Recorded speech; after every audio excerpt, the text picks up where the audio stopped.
السلام علیکم ورحمۃ اللہ وبرکاتہ۔ الحمد للہ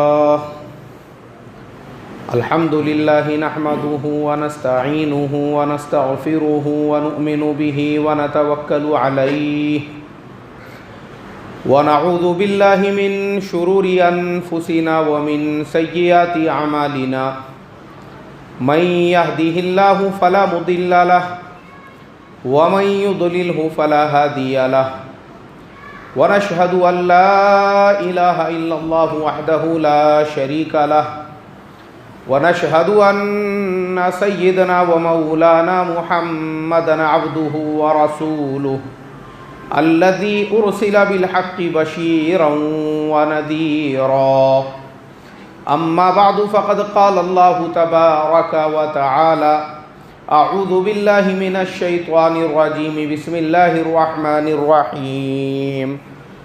لقد من الله على المؤمنين إذ بعث فيهم رسولا من أنفسهم يتلو عليهم آياته ويزكيهم ويعلمهم الكتاب والحكمة وإن كانوا من قبل لفي ضلال مبين. صدق اللہ العظیم. محترم بھائیوں، بزرگوں اور دوستوں، پچھلے جمعہ کو ہم نے غزوہ بدر کا پورا واقعہ سنا تھا. غزوہ بدر یہ جو ہے ہمارا سیرت النبی کا 19واں جمعہ ہے، اور پچھلے جمعہ کو ہم نے سنا تھا کہ غزوہ بدر جب اللہ نے مسلمانوں کو کامیابی عطا کی اور مرنے والوں کی تعداد کو جب شمار کیا گیا تو مسلمانوں میں صرف 14 صحابہ وہ شہید ہوئے تھے، جن میں سے 8 جو تھے وہ انصار تھے اور 6 جو ہے مہاجر تھے. صرف 14 صحابہ اس میں شہید ہوئے. مشرکین مکہ کی طرف سے ان کے جو بڑے بڑے 70 جو سردار تھے وہ سارے کے سارے اس میں مارے گئے. امیہ بن خلف، ابو جہل، عتبہ، ربیعہ، شیبہ، ولید، مغیرہ، یہ سارے بڑے بڑے سردار جو ہے وہ غزوہ بدر میں مارے گئے. ان کے علاوہ 90 بڑے بڑے ان کے سردار اور 90 جو مشرکین مکہ کے با اثر لوگ تھے وہ مسلمانوں کی قید میں آ گئے. اللہ کے نبی صلی اللہ علیہ وسلم نے یہ جو 14 صحابہ شہید ہوئے تھے ان کے لیے وہی بدر کے میدان میں قبر کھودنے کا حکم دیا. وہاں پہ قبر کھودی گئی، ان 14 صحابہ کو وہاں پہ دفن کیا گیا، اور یہ جو 70 مشرکین مکہ کے سردار تھے وہیں پہ ایک بڑا گڑھا کھود کر ان سارے کے ساروں کو اس میں دفن کر دیا گیا. یعنی ایسا نہیں ہے کہ ان کی نعشوں کو ایسے ہی چھوڑ دیا گیا، مسلمانوں نے ایسا نہیں کیا.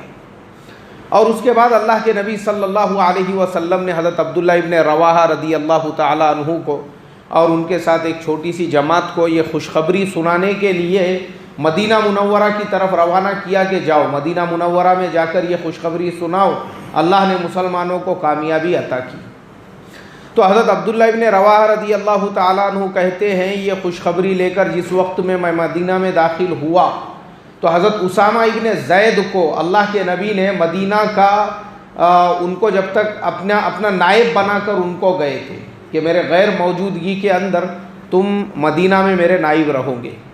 تو حضرت اسامہ ابن زید کہتے ہیں جس وقت میں یہ خبر مدینہ کے اندر پہنچی کہ اللہ تبارک و تعالی نے مسلمانوں کو کامیابی عطا کی ہے، ہم اللہ کے نبی صلی اللہ علیہ وسلم کی جو بیٹی ہے حضرت رقیہ رضی اللہ تعالی عنہا جن کا وصال اور انتقال ہو چکا تھا، ان کو دفن کر کے قبرستان سے واپس آ رہے تھے، اور اسی حالت کے اندر یہ خوشخبری مدینہ منورہ کے اندر پہنچی کہ اللہ نے مسلمانوں کو کامیابی عطا فرمائی. اب یہ جو قیدی تھے فی الحال کے لیے اللہ کے نبی صلی اللہ علیہ وسلم نے یہ 90 کے 90 جو قیدی تھے ان کو مدینہ کی طرف روانہ کرنے کا حکم دیا کہ ان کو مدینہ لے کر پہنچو. اب وہ جو 90 قیدی تھے ان 90 قیدیوں کو جو صحابہ تھے ان کو حسن سلوک کا حکم دیا، ان کے ساتھ میں حسن سلوک کا معاملہ کرو. اب وہ پورے حسن سلوک کے ساتھ، پورے احترام کے ساتھ میں ان 90 جو قیدی تھے ان کو لے کر مدینے کی طرف روانہ ہوئے. خود اللہ کے نبی صلی اللہ علیہ وسلم بھی مدینہ منورہ کی طرف روانہ ہوئے راستے میں قیام کرتے ہوئے، اور جب آپ مدینہ میں پہنچے، یعنی 18 رمضان کو اللہ نے مسلمانوں کو کامیابی عطا فرما دی تھی، اور صحابہ 18 کو پہنچ بھی گئے تھے، لیکن اللہ کے نبی 22 رمضان کو مدینہ منورہ کے اندر داخل ہوئے غزوہ بدر کے اختتام پر۔ اب مدینہ پہنچنے کے بعد نبی اکرم صلی اللہ علیہ وسلم کے سامنے اب یہ سارے مسائل تھے کہ بدر کے جو قیدی ہے ان کے بارے میں کیا فیصلہ کیا جائے، اور بدر کا جو غنیمت کا مال ہے اس کے بارے میں کیا فیصلہ کیا جائے۔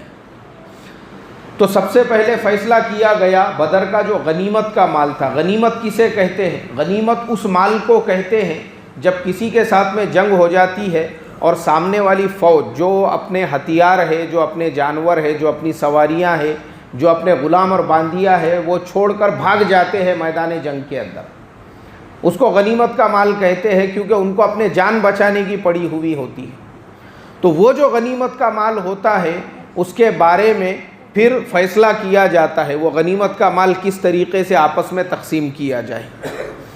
تو بدر کا جو غنیمت کا مال تھا جب وہ مدینہ منورہ کے اندر لایا گیا تو اللہ کے نبی نے صحابہ اکرام سے جو ہے اس کے بارے میں مشورہ کیا کہ غنیمت کے مال کا کیا کیا جائے، اور تب تک اللہ کے نبی صلی اللہ علیہ وسلم نے ایک انصاری صحابی تھے جن کا نام عبداللہ ابن کعب تھا، ان کو اس کا ذمہ دار بنا دیا تھا غنیمت کے مال کا۔ اب یہ قیدی بھی تھے، 90 جو قیدی تھے، حالانکہ اس زمانے کے اندر جنگ کا ایک دم سادہ سمپل ایک فارمیٹ یہ ہوتا تھا کہ دشمنوں کی فوج سے جو بھی مسلمانوں کے قبضے میں آتا ہے، مسلمان ہی نہیں کسی کے بھی ساتھ میں جب جنگ ہوتی تھی اور دشمنوں کی فوج کا جو بھی کوئی قبضے میں آتا تھا، اس کے لیے سیدھا سادہ حکم یہی تھا اس کی گردن اڑا دی جاتی تھی، ان کو زندہ نہیں رکھتے تھے۔ مگر چونکہ یہ ہمارے نبی اکرم صلی اللہ علیہ وسلم کے اخلاق تھے اور آپ کا کردار تھا، جو لوگ پکڑے گئے آپ نے ان کی گردن مارنے کا حکم نہیں دیا، آپ نے فرمایا ان کو لے کر چلو، یہ جنگ کے قیدی ہے، ان کے بارے میں جو بھی فیصلہ ہوگا وہ مدینہ پہنچنے کے بعد۔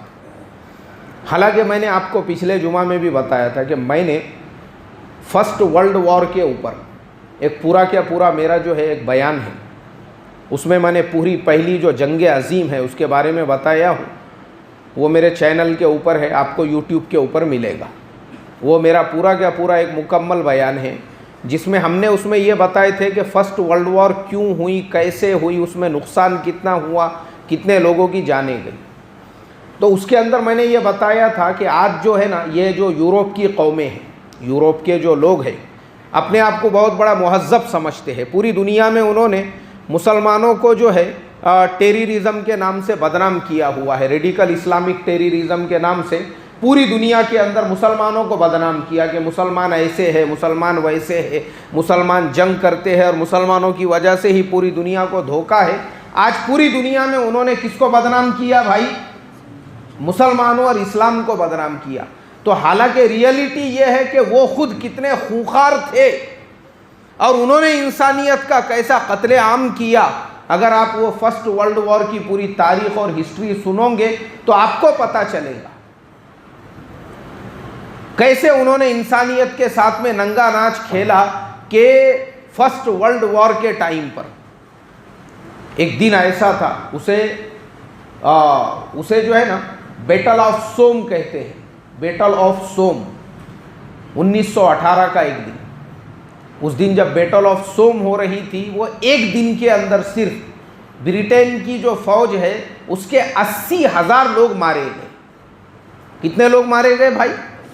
ایک ہی دن کے اندر۔ آپ سوچو، اور میں نے پچھلے جمعہ بھی بتایا تھا کہ ہمارے نبی، ان کے اخلاق دیکھو اور ان کے مزاج کی نرمی دیکھو کہ جو چھوٹے بچے تھے وہ اپنے پنجوں پہ کھڑے ہو کر یہ بتانا چاہتے تھے کہ ہم بھی بڑی عمر کے ہیں، پھر بھی اللہ کے نبی نے ان کو کہاں واپس بھیج دیا؟ کہاں پر واپس بھیج دیا؟ گھروں پہ واپس بھیجا، تم کو اجازت نہیں ہے جنگ میں شریک ہونے کے لیے۔ اور دوسری طرف یہ آج جو ہیومن رائٹس کے گتے دار بن کے بیٹھے ہوئے ہیں پوری دنیا کے اندر، اپنے آپ کو بہت زیادہ شریف بتانے والے اور مسلمانوں کو ٹیررسٹ کہنے والے، ان کی ریئلٹی اگر آپ اٹھا کر دیکھیں گے تو ماؤں کی گود میں سے جو 7 اور 8 سال کے بچے ہیں جن کو ڈھنگ سے چلنا نہیں آتا تھا، انہوں نے ان کو بھی گھروں میں سے کھینچ کے لے کر گئے، اور لے جانے کے بعد میں ان کے ہاتھوں میں بندوق دی ہے، تم کو آتی ہے نہیں آتی ہے وہ کوئی مطلب نہیں ہوتا، لیکن تم نے جا کے کہاں کھڑے رہنے کا؟ میدان جنگ کے اندر۔ تو یہ فرق ہے۔ آج جو لوگ اسلام اور مسلمانوں کو بدنام کرنے میں لگے ہوئے ہیں ان کے لیے عبرت ہے یہ غزوہ بدر کا واقعہ، کہ 90 مشرکین مکہ کے قیدی آپ کے ہاتھ اور کنٹرول میں تھے، اگر چاہتے تو ایک جھٹکے میں 90 کے 90 کی گردنیں اڑا دی جا سکتی تھی، لیکن اللہ کے نبی نے ایسا کیا کہ بھائی نہیں کیا۔ اس سے پتہ چلتا ہے کہ اس دنیا کے اندر اوریجنل جو آتنکوادی، دہشت گرد اور ٹیررسٹ ہے وہ کون ہے، اور سچے انسانیت سے محبت کرنے والے، حسن اخلاق والے، پیار والے اور محبت والے کون ہے، یہ تمہارے سامنے کھلا کھلا دودھ کا دودھ اور پانی کا پانی ہے، یہ خود تم کو فیصلہ کرنے کا ہے۔ کہ وہاں ایک طرف 90 قیدی ہاتھ میں ہونے کے باوجود ان کی گردنیں اڑانے کا حکم نہیں دیا، اور دوسری طرف یہاں پہ ایک ہی دن میں بیٹل آف سوم جو ہوئی، کتنے لوگ مارے گئے؟ 80,000۔ یہ تو ایک دن کا میں بتا رہا ہوں، ٹوٹل جو فگر ہے میں نے پچھلے جمعہ بھی بتایا تھا، 17 ملین، 1,70,00,000 لوگ فرسٹ ورلڈ وار کے اندر مارے گئے۔ کتنے لوگ؟ 1,70,00,000۔ یہ 1,70,00,000 وہ ہے جن کی لاشیں ملی، جو گنتی میں آئے، ان کے علاوہ جو نہیں ملے وہ الگ فگر ہے۔ اس کے علاوہ 20 ملین، مطلب 2 کروڑ لوگ ایسے ہیں، کسی کا ہاتھ چلا گیا، کسی کا پیر چلا گیا، کسی کی آنکھیں چلی گئی، ایسے کتنے لوگ تھے؟ 2 کروڑ لوگ۔ 1,70,00,000 اور 2 کروڑ کتنے ہو گئے ٹوٹل؟ 3,70,00,000 لوگ یہ ہوئے۔ پھر اس کے بعد جو لاشیں پڑے ہوئی تھی ادھر ادھر، ان کو اٹھانے کے لیے، کیونکہ مرد پورے ختم ہو گئے تھے، وہ جو حدیث ہے اللہ کے نبی صلی اللہ علیہ وسلم کی کہ قیامت کے قریب ایک زمانہ ایسا آئے گا، ایک ایک مرد کے پیچھے 70 عورتیں ہوں گی، وہ زمانہ فرسٹ ورلڈ وار اور سیکنڈ ورلڈ وار کے ٹائم پہ دنیا نے دیکھ لیا۔ مرد پورے ختم ہو چکے تھے یورپ کے اندر، مردوں کا نام و نشانی نہیں رہا۔ اب خالی کون بچا ہوا تھا؟ عورتیں بچی ہوئی تھی۔ تو وہ جو ناشیں تھی، ناشیں پڑی ہوئی، لوگوں کی ناشیں، کہاں کہاں کتنی ناشیں پڑی ہوئی ہے، کس کو ٹھکانہ نہیں تھا اس کا۔ اب اس میں بدبو پیدا ہو گئی، سڑان پیدا ہو گئی، اور وہ سڑان پیدا ہونے کے بعد پورے یورپ کے اندر ایک بیماری پھیل گئی۔ جیسے ابھی کورونا وائرس پھیلا ہوا ہے نا، ویسا ایک وائرس پھیل گیا، اس کا نام تھا اسپینش فلو۔ اس کو اسپینش فلو کہتے تھے۔ اسپینش فلو جب پھیلا، اب آپ سوچو آج کے زمانے میں ٹیکنالوجیز اتنی ہائی ہو چکی ہے کہ چائنا نے اسپیس کے اندر کپاس کی کھیتی کر دی ہے۔ کہاں پہ کپاس کی کھیتی کی ہے بھائی؟ وہاں پہ چاند کے اوپر۔ آپ دیکھو دنیا کتنی ترقی پہنچ گئی۔ آج پہلے زمانے میں جو مقابلہ چلتا تھا وہ گاڑیوں کا مقابلہ، کس کے پاس اچھی گاڑی ہے، کس کے پاس اچھا بنگلہ ہے، کون سے ملک نے کتنی ترقی کی۔ مگر اب جو دنیا کی سپر پاور طاقتیں ہیں وہ اپنی طاقت اسپیس میں بتانا چاہ رہی ہے۔ کہاں پہ بتانا چاہ رہی ہے؟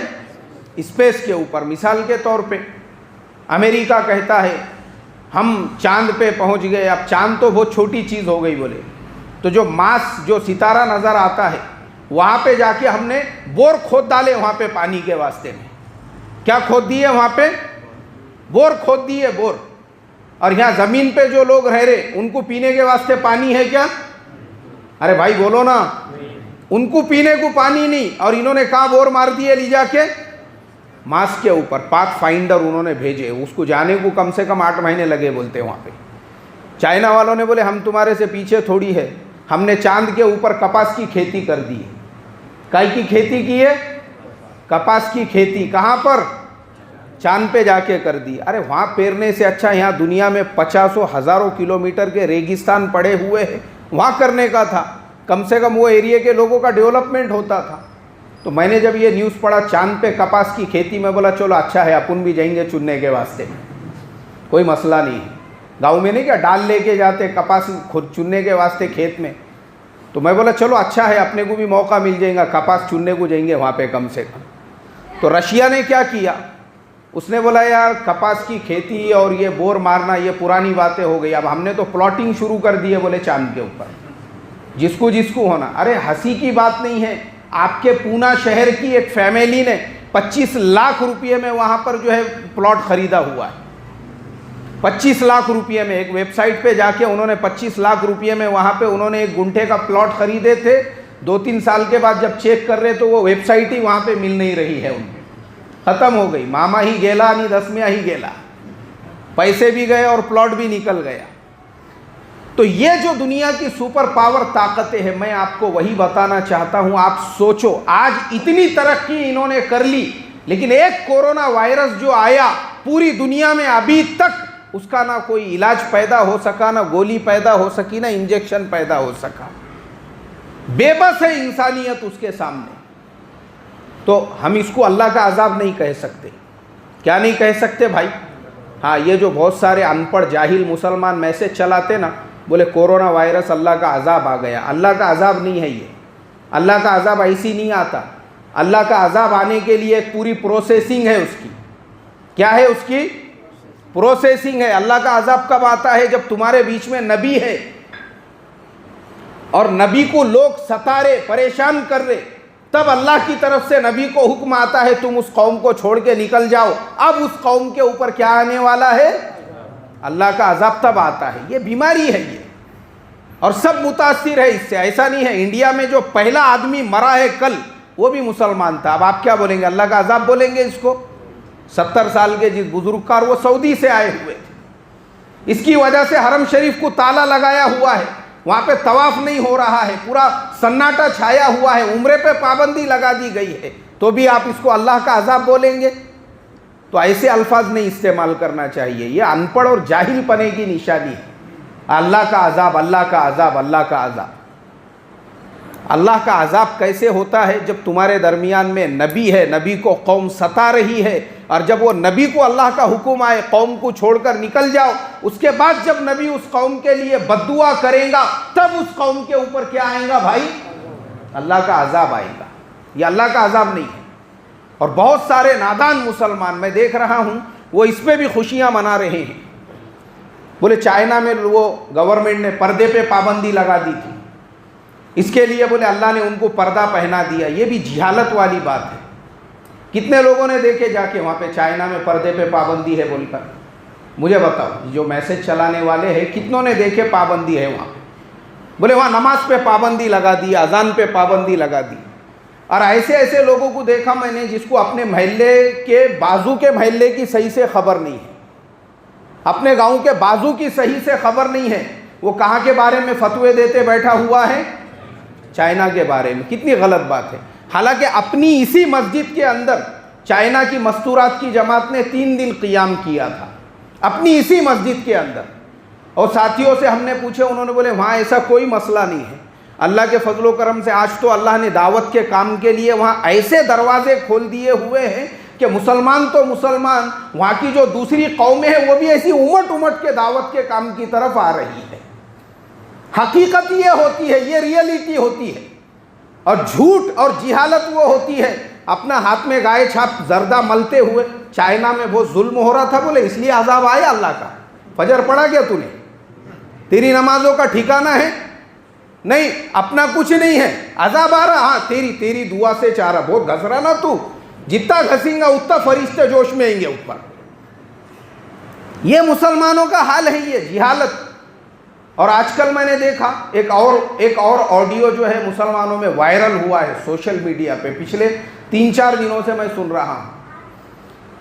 ایک صاحب بیان میں بول رہے ہیں, بولے وہ فلانے شہر کے اندر کسی نے خواب میں دیکھا کہ ان کو کورونا وائرس آدمی کی شکل میں نظر آ گیا, اور وہ جس کو نظر آیا اس نے پوچھا بھائی تم کون ہو؟ بولے ہم کورونا وائرس ہے. اچھا انسان کی شکل میں آئے؟ بولے ہاں انسان کی شکل میں آئے. کیوں آئے؟ بولے فلانے علاقے میں مسلمانوں کا ظلم ہو رہا تھا, ہم جنگ لڑنے کو آ گئے, بولے ان کے واسطے میں, کشتیاں کھیلنے کے واسطے میں. سب سے پہلی چیز یہی جہالت کی نشانی ہے۔ آج کے زمانے میں اگر کوئی انسان قرآن اور حدیث کو چھوڑ کر ایسی خواب و خیال کی باتیں کرے، یہی جہالت کی نشانی ہے۔ ارے مجھے بتاؤ، ہم قرآن پہ، اللہ کے قرآن کی آیتوں پر عمل کریں گے، اللہ کے نبی کی حدیث پر عمل کریں گے، یا ایسے من گھڑت خوابوں کے اوپر عمل کریں گے؟ مجھے بتاؤ نا۔ ارے بھائی بولو نا، ہمارے لیے نمونہ کیا ہے؟ نمونہ ہمارے لیے جس پر ہم کو چلنا اور عمل کرنا ہے وہ کیا ہے؟ اللہ کے نبی کی حدیثیں ہے، قرآن ہے، صحابہ کی زندگی ہے۔ خواب و خیال کی باتیں، یہی تو آج کے مسلمانوں کے بربادی کی سب سے بڑی وجہ ہے۔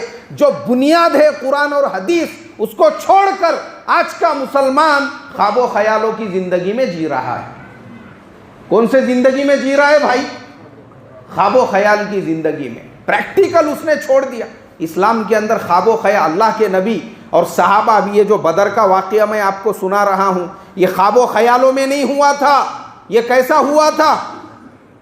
ارے بھائی بولو نا، پریکٹیکل میں ہوا تھا۔ اسلام پریکٹیکل کا نام ہے، خواب و خیال کا نام نہیں ہے۔ اور کسی بھی انسان نے کوئی خواب دیکھا، سب سے پہلے تو اس کو بیان میں مثال کے طور پہ بیان کرنا، یہی سب سے بڑی غلط بات ہے۔ یہ کس بنیاد کے اوپر ہم خواب و خیال کو اپنے لیے معیار سمجھیں گے؟ کس بنیاد کے اوپر؟ ہزاروں خواب لوگ روزانہ دیکھتے ہیں۔ ارے نبیوں کے خواب کی بات الگ تھی۔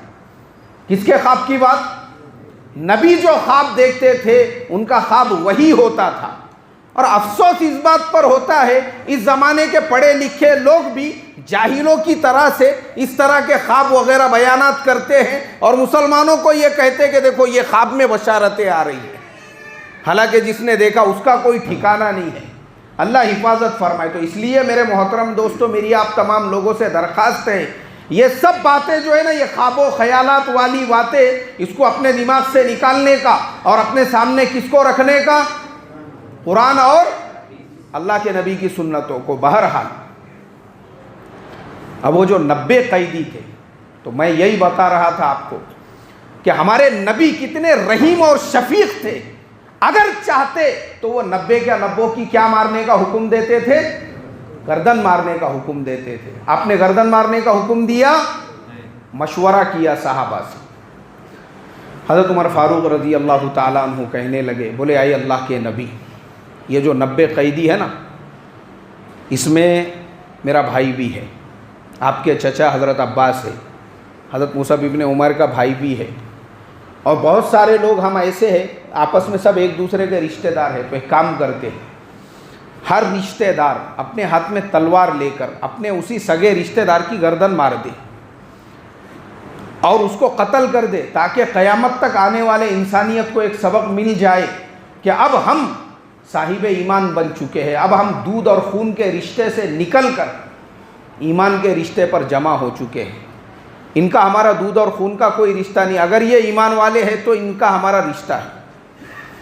اللہ کے نبی نے دوسرے صحابہ سے رائے لی۔ حضرت ابو بکر صدیق نے فرمایا، اے اللہ کے نبی، ہم نے دیکھ لیا بدر کے اندر نہ ہمارے پاس ڈھنگ سے گھوڑے تھے، نہ ہمارے پاس میں ڈھنگ سے تلواریں تھی، نہ ہمارے پاس ڈھنگ سے ہتھیار تھے۔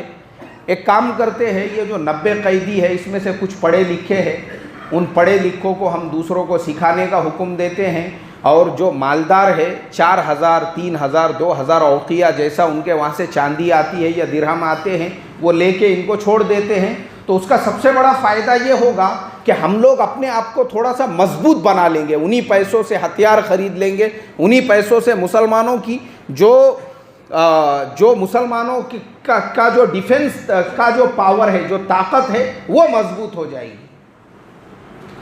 اللہ کے نبی صلی اللہ علیہ وسلم نے حضرت ابو بکر صدیق رضی اللہ تعالیٰ عنہ کے مشورے پہ فیصلہ دیا، اور اللہ کے نبی نے فرمایا ٹھیک ہے، ویسا ہی کرتے ہیں کہ یہ جو 90 قیدی ہے، مکہ میں ان کے جو رشتہ دار ہیں ان کو اطلاع پہنچا دو کہ اپنے قیدیوں کو اگر چھڑانا چاہتے ہیں تو 4000 درہم اس کے لیے طے کیے گئے۔ کوئی 4000 دو، کوئی 2000 دو، کوئی 3000 دو، کوئی 1000 درہم دے کر بھی اپنے قیدی کو کیا کر سکتا ہے بھائی؟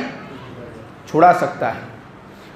اور جو لکھنا پڑھنا جانتے ہیں، جن کو لکھنا پڑھنا آتا ہے، وہ مدینہ کے 10 بچوں کو لکھنا پڑھنا سکھا دے، وہی ان کے لیے جو ہے وہ